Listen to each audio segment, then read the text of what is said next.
ఆ నియోజకవర్గం పేరు చెప్పగానే తెలంగాణలోని ప్రసిద్ధ పుణ్యక్షేత్రం గుర్తుకు వస్తుంది. ఆధ్యాత్మిక భావాలను పెంపొందించేందుకు రూపొందించిన దేవాలయాలలో ఈ పుణ్యక్షేత్రం ఒకటిగా నిలుస్తుంది. అంతేకాదు ఆ నియోజకవర్గంలో కమ్యూనిస్టులు చేసిన అనేక ఉద్యమాలు గుర్తుకొస్తాయి. దాంతో ఇక్కడ మొదట కమ్యూనిస్టులను ఆదరించారు ఓటర్లు. తర్వాత కాంగ్రెస్, టీడీపీలకు పట్టం కట్టారు. ప్రస్తుతం ఈ నియోజకవర్గంలో ఎన్నో ఆశలతో కాంగ్రెస్ అభ్యర్థిని గెలిపించారు ఓటర్లు. మరి వారికి ఇచ్చిన హామీలను ఆ ఎమ్మెల్యే ఎంతవరకు నెరవేరుస్తున్నారు?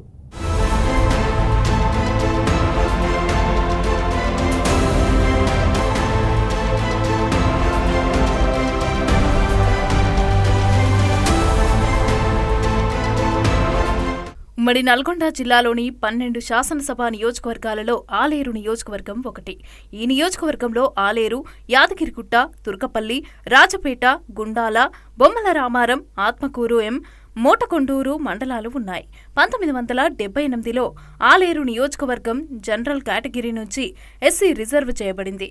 ఆ తర్వాత 2009లో తిరిగి జనరల్గా మారింది. మొదట ఈ నియోజకవర్గం కమ్యూనిస్టులకు కంచుకోటగా ఉండేది.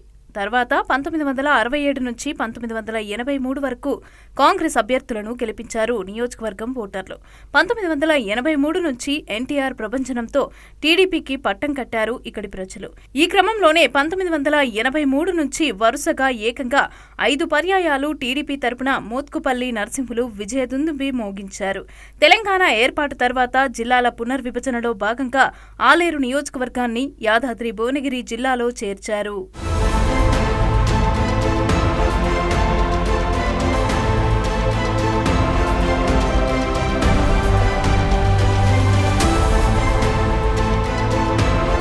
ఇక 2009లో జరిగిన శాసనసభ ఎన్నికల్లో కాంగ్రెస్ పార్టీ అభ్యర్థి బూడిద భిక్షమయ్య గౌడ్ తన సమీప ప్రత్యర్థి బీఆర్ఎస్ అభ్యర్థిగా పోటీ చేసిన కల్లం యాదగిరి రెడ్డిపైన గెలుపొందారు. 2014, 2018 ఎన్నికల్లో బీఆర్ఎస్ పార్టీకి చెందిన గొంగిడి సునీతారెడ్డి బూడిద భిక్షమయ్య గౌడ్ పైన 2 సార్లు విజయం సాధించారు. ఇక 2023లో జరిగిన ముందస్తు ఎన్నికల్లో గొంగిడి సునీతారెడ్డి పైన కాంగ్రెస్ పార్టీ నుండి పోటీ చేసిన బీర్ల ఐలయ్య విజయం సాధించారు. ప్రజాప్రభుత్వం ప్రజల కోసం ప్రజల ఆశయ మేరకు ఈరోజు ప్రభుత్వం ఏర్పడింది. గత ప్రభుత్వం చేసింది ఏమీ లేదని చెప్పి ప్రజలు తిరస్కరించి ఈరోజు కాంగ్రెస్ ప్రభుత్వానికి పట్టం కట్టారు. కానీ అదే కాంగ్రెస్ పార్టీ ప్రభుత్వం ఈరోజు ప్రజలకు ఎంతో మందికి ఉద్యోగ అవకాశాలు కానీ నిధులు కానివ్వండి ఈరోజు ప్రజలకు ఒక సంవత్సరంలో ఎన్నో చేశారు.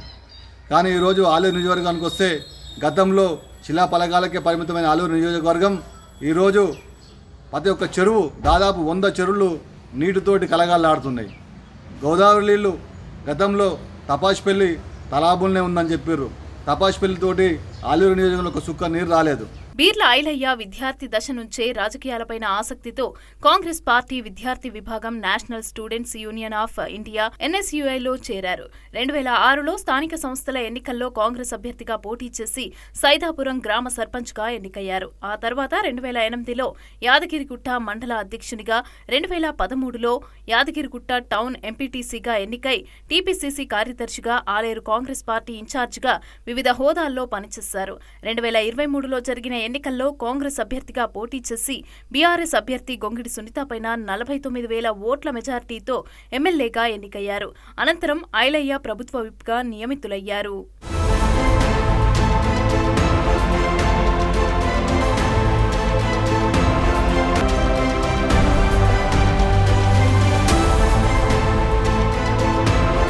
ఇక కాంగ్రెస్ ప్రభుత్వం ఏర్పడి ఇప్పటికీ సంవత్సరం పూర్తయింది. అయితే ఇక్కడి నుంచి ఎమ్మెల్యేగా ఎన్నికైన బీర్ల ఐలయ్య పలు కార్యక్రమాలతో ప్రజలకు చేరువయ్యే ప్రయత్నం చేస్తున్నారని ప్రజలు చెబుతున్నారు. ఎమ్మెల్యే బీర్ల ఐలయ్య చెరువులను నింపి రైతులను ఆదుకున్నారని, దాదాపు 100 చెరువులకు నీళ్లు నింపడంతో చెరువులు కలకలలాడుతున్నాయని పలువురు చెబుతున్నారు. గత ప్రభుత్వ హయాంలో యాదగిరి గుట్టపైకి ఆటోలను నిషేధించారు. అయితే ఎన్నికల్లో తాను గెలిస్తే గుట్టపైకి ఆటోలను అనుమతి ఇప్పిస్తానని చెప్పిన విధంగానే ఆటోలకు యాదగిరి గుట్టపై అనుమతిని ఇప్పించి డ్రైవర్లకు ఉపాధిని కల్పించారని తెలుస్తోంది. అయితే ఆలేరు నియోజకవర్గంలో అనేక సమస్యలను పరిష్కరిస్తామని చెప్పిన కాంగ్రెస్ పార్టీని ప్రజలు గెలిపించారని, కానీ ప్రజలు అనుకున్న స్థాయిలో సమస్యలు పరిష్కారం కావటం లేదని కూడా చెప్తున్నారు. గతంలో వర్షాలు పడితే ఎంతో మంది ఆ వర్షంలో నీటికి వరదకు కొట్టుకుపోయి ప్రాణాలు పోగొట్టుకున్నారు. దానికి కారణం సరైన రోడ్లు మరియు డ్యాములు లేకపోవడమే దానికి నిదర్శనం. వర్షాకాలం వచ్చిందంటే అసలు నానా తిప్పలు ఉండేది. మరి ఇప్పుడు ఉన్న ఎమ్మెల్యే గారు అసెంబ్లీలో మాట్లాడుతూ ఆలేరు నియోజకవర్గాన్ని అన్ని విధాలా అభివృద్ధి చేయాలనేది కంకణంతో ఉన్నారు. వారు మాట్లాడుతున్న మాటలను చూస్తుంటే ఆలేరును అభివృద్ధి పదంలో నడిపించడానికి ప్రయత్నిస్తున్నారని చెప్పొచ్చు. ముఖ్యంగా వారు మొన్న గంధమల్ల చెరువు గురించి మాట్లాడారు. దాన్ని ప్రాజెక్టు చేయాలి, అది చేస్తే ఆలేరు నియోజకవర్గంలో ఉన్న 8 మండలాల ప్రజలకు మంచి జరుగుతుందని చెప్పేసి ముఖ్యమంత్రి గారిని కోరడం జరిగింది. ఎమ్మెల్యేగా గెలిచిన బీర్ల ఐలయ్యను ఇప్పటి వరకు మృదు స్వభావిగానే ప్రజలు గుర్తించారు. ఐలయ్య ప్రజల్లో తిరుగుతూ ప్రజా సమస్యలను తెలుసుకుంటున్నారు. మొదటిసారి ఎమ్మెల్యేగా గెలవటంతో ఇప్పటి వరకు ఎలాంటి అవినీతి ఆరోపణలైతే లేవు. జిల్లాలోని సీనియర్ నాయకుల మద్దతుతో ప్రభుత్వం నుంచి పలు పాత పనులకు నిధులు తీసుకొచ్చారనే టాక్ కూడా ఉంది. ఇటీవల జరిగిన అసెంబ్లీ సమావేశాల్లో నియోజకవర్గంలోని గంధమల్ల చెరువు గురించి ఐలయ్య అసెంబ్లీలో మాట్లాడారు.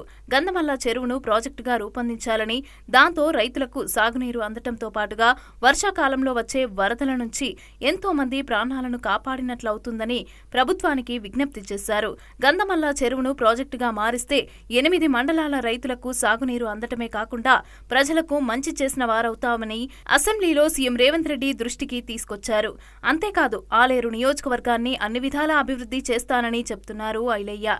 నియోజకవర్గంలోని అన్ని గ్రామాల చెరువులు, కుంటలను నింపి నియోజకవర్గాన్ని సస్యశ్యామలం చేస్తానని బీర్ల ఐలయ్య చెప్తున్నారు. దీంతో బీర్ల ఐలయ్య నియోజకవర్గ ప్రజల మనసు గెలుచుకున్నారని చెప్తున్నారు. అయితే ఎమ్మెల్యేగా గెలిచిన బీర్ల ఐలయ్య ఇప్పుడిప్పుడే ప్రజలకు దగ్గరవుతున్నారని, నియోజకవర్గంలోని ప్రజా సమస్యలు తెలుసుకుని వాటిని పరిష్కరించే విధంగా కృషి చేయాలని పలువురు సూచిస్తున్నారు.